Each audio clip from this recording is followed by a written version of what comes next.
আমার নাম মনোষিজ বন্দ্যোপাধ্যায়। ভূমিকা থার্ড টেক।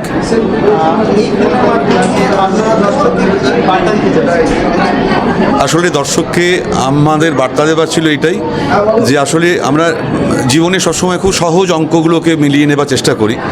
আমরা মনে করি জীবনটা খুব স্পষ্ট হওয়া উচিত, সব কটা অঙ্ক মিলে গেলে পরে আমরা খুব আনন্দ পাই। জীবনের মধ্যে যে অনেক অস্পষ্টতা থাকে, অনেক নামেলা অঙ্ক থাকে, সেইগুলোকে খোঁজা, এই খুঁজে বার করাটা যে জীবনের একটা বড় উদ্দেশ্য, যেগুলোকে আমরা সবসময় অ্যাভয়েড করার চেষ্টা করি। এই সিনেমায় একটি মেয়ে ওই জীবনকে খুঁজতে খুঁজতে গেছে। সাহিত্যের সাথে জীবনের সম্পর্ক কী, জীবনের সাথে প্রেমের সম্পর্ক কী, প্রেমের সাথে বেঁচে থাকার সম্পর্ক কী, এই একটা টোটাল জার্নি যে আমাদের জীবন, তার মধ্যে কিছুটা বোঝা থাকবে, কিছুটা না বোঝা থাকবে, কিছুটা স্পষ্ট থাকবে, কিছুটা অস্পষ্ট থাকবে। এইটাকে আমরা সব মিলিয়ে আমাদের জীবন বলি।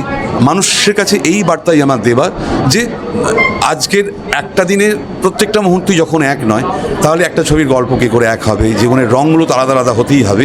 সেই রঙগুলোকে চিনতে শেখানোটা, বা চিনতে শেখানো নয়, চিনতে সাহায্য করাটা এই ছবির মূল বার্তা ছিল।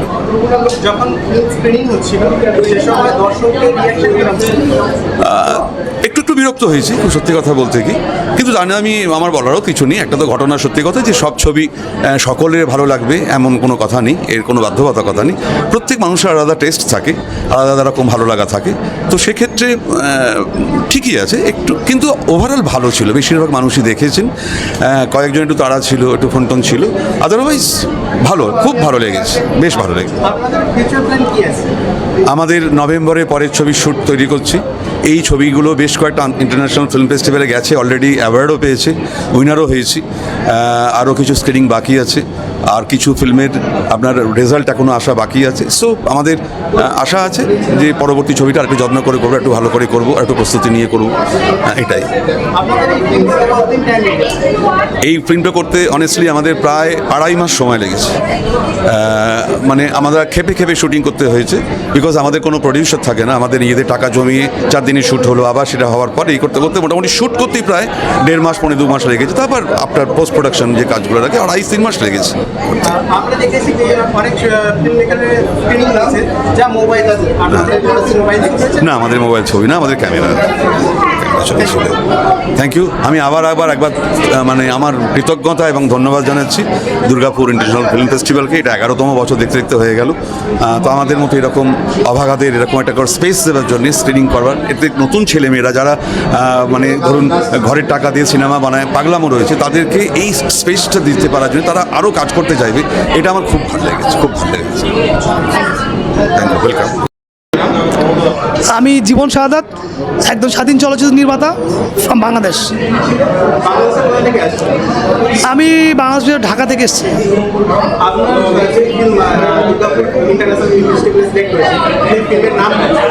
আমার ফিল্মের নাম হচ্ছে সম্পর্ক, তার রিলেশনশিপ।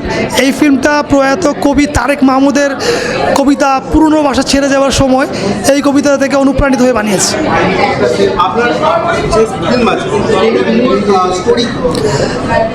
আমার ফিল্মের মূল থিম হচ্ছে যে দীর্ঘদিন ধরে একটা জায়গায় মানুষ যখন থাকে, তখন ওই জায়গার সংশ্লিষ্ট অনেকগুলো মানুষের সঙ্গে তার একটা সম্পর্ক তৈরি হয়।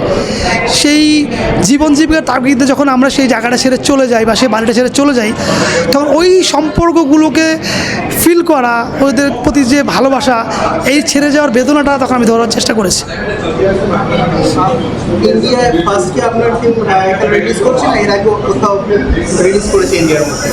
না, ইন্ডিয়া সহ বিশ্বের অনেকগুলো দেশে আমার এর আগেও ফিল্ম স্ক্রিনিং হয়েছে। ইনফ্যাক্ট এই দুর্গাপুর আন্তর্জাতিক চলচ্চিত্র উৎসবে এটা আমার 3য় সিনেমা, বলতে পারেন যেটা আমার হ্যাট্রিক হয়েছে। আমি এই খুবই আনন্দিত এবং গর্বিত এই উৎসব আসতে পেরে।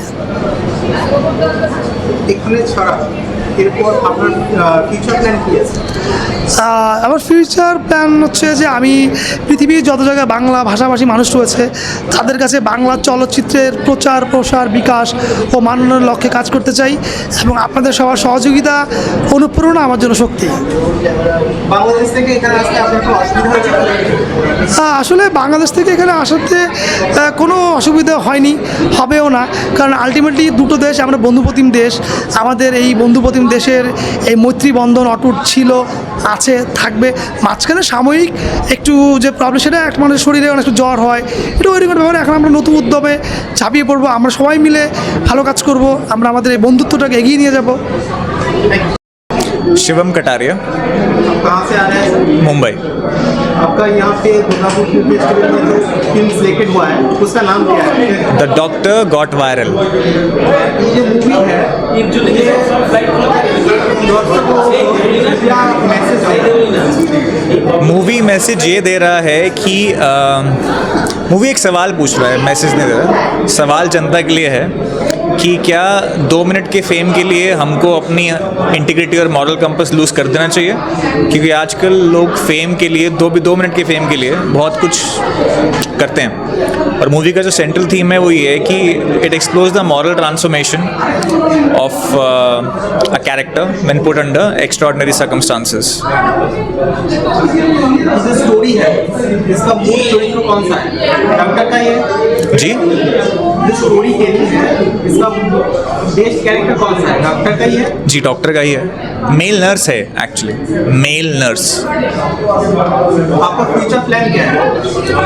फ्यूचर प्लान है कि ये फिल्म पूरी कंट्री देखे, ये फ्यूचर प्लान है। आपका ये मूवी पहले यहाँ पे रिलीज हो रहा है या पहले भी और कोई जगह पे रिलीज हुआ है? मुंबई में हमने एक स्क्रीनिंग करी थी, उसके बाद यहाँ पे कोलकाता में पहली बार? कलकत्ता में पहली बार। धन्यवाद। Thank you. এটা আমার অ্যাকচুয়ালি প্রথম গান, सो ये हिंदी में है, मिले तो सही।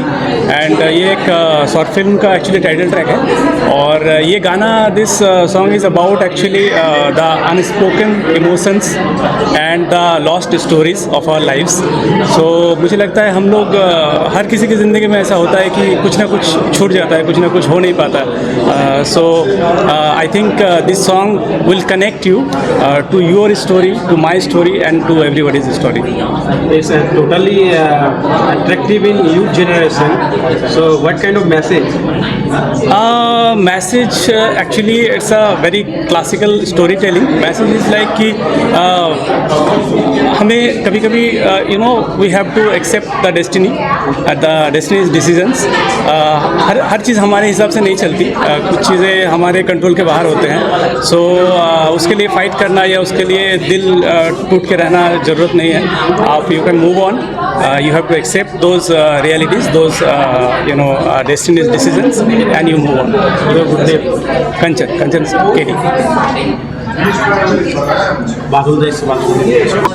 आपका जो एल्बम है ये करने में आपका कितना वक्त लगा?